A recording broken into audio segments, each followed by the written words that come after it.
friends, today we'll do one more derivation on the moment of inertia of a rectangular section. So let us see how we can derive the equation from this diagram. So we have to draw a rectangle. Let's say this rectangle is A, B, C and D.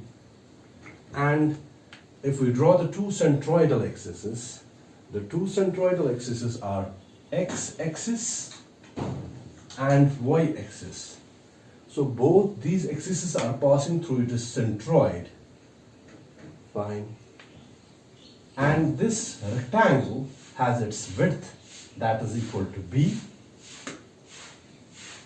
and it has a depth. This rectangle has a depth that is equal to d. That means its y bar is at a distance of d by 2 and its x bar is at a distance of b by 2.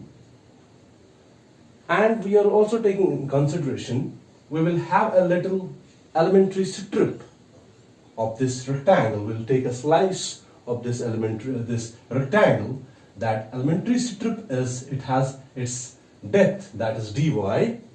It's a very smaller elementary strip, and its width is, as you know, is b, that is same for the elementary strip, and this elementary strip is at a distance of y from the centroidal y axis. So let's try to find out a derivation out of this diagram.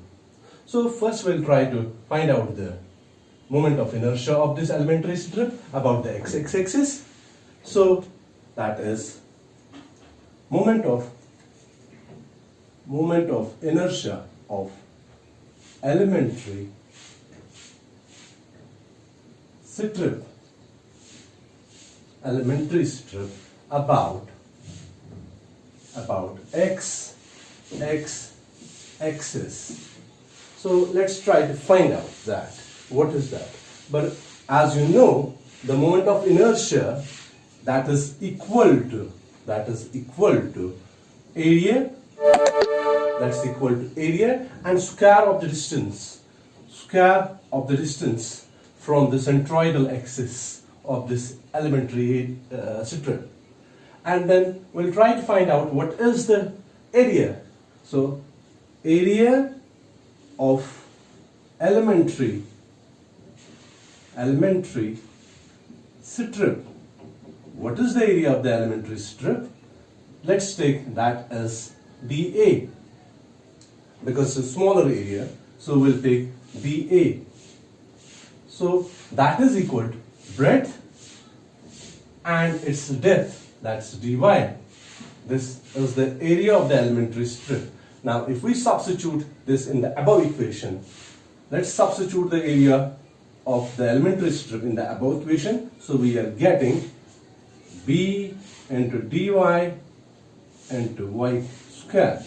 So we can write it by square dy. So this is the moment of inertia of this elementary strip about x-axis. Now we have to basically find out the moment of inertia of this whole rectangle about x-axis. So we can write moment of inertia of whole, or we can write entire rectangle about x-axis. So what we will do, we know that moment of inertia about x-axis, I stands for, it's a symbol for moment of inertia about x-axis. That is, we integrate this by square dy, and it has a limit. It has a lower limit is d by 2 and upper limit is d by 2. So the lower limit is minus d by 2 and upper limit is plus d by 2. Fine. Then basically this b is the constant term, so we'll take constant term out. So it remains. So we have taken simply the constant term out. If we further do it, So that means B, we can write y3 by 3 d by 2 plus d by 2. Again, this constant term can be taken out, that is b by 3. That means d by 2 cube minus d by 2 cube. Once we solve this, we get b by 3, and if we solve this, it is d cube by 8 plus d cube by 8. So that means 8, that is d cube plus d cube.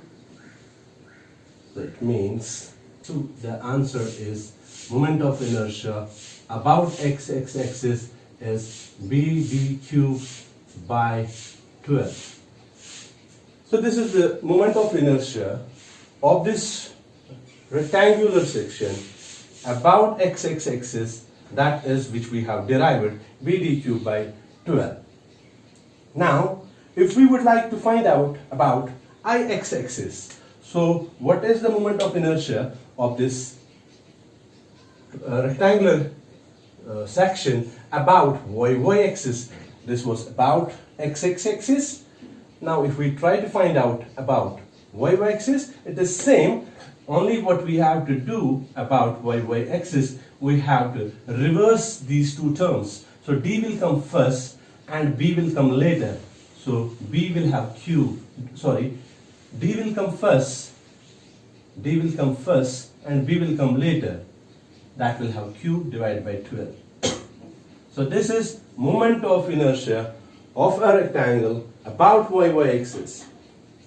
Now there is one more condition, that is we also would like to find out the moment of inertia of this rectangular section about its base.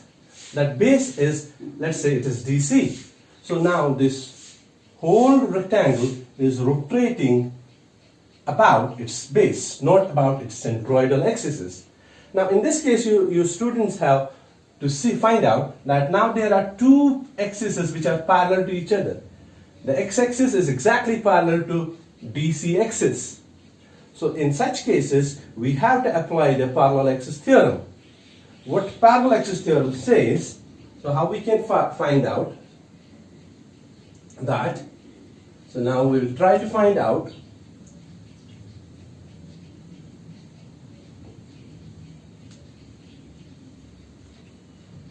so moment of inertia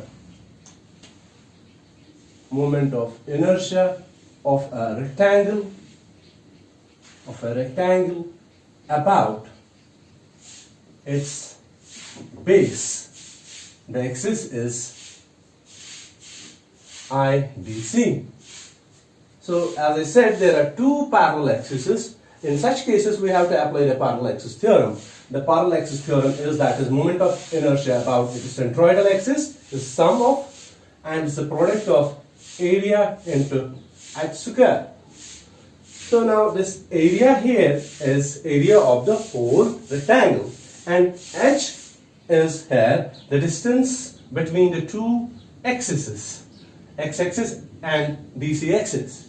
So let's find out what we'll get. Ixx we know is equal to bd cube by 12. So it is bd cube by 12 plus area of this rectangle is b into d, and the distance between the two axes, as you know, is d by 2 into d by 2 cos square.